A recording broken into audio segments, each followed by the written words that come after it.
Is your iPhone stuck at 80% and refusing to charge beyond that? Don't worry, it's not broken.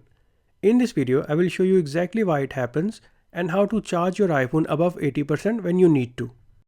Apple introduced a feature called optimized battery charging to extend your iPhone's battery lifespan. When it's turned on, your iPhone learns your charging routine and pauses charging at 80% until it thinks you will need it. On newer iPhones such as the iPhone 15 and iPhone 16 devices, you can even select a custom charging limit for your device, and your iPhone won't charge past your selected limit. If you want to turn this feature off and want your iPhone to charge past 80%, then you can follow these steps. Launch the Settings app and tap on the battery option. Here, tap on Charging. As you can see, we have the charge limit slider here, which is currently set at 80%. This is the reason why your iPhone won't charge past this threshold.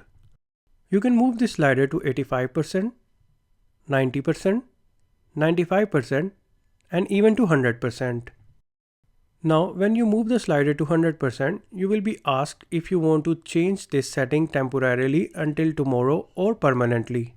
If you wish to make this change permanent, then select Set Limit to 100% option.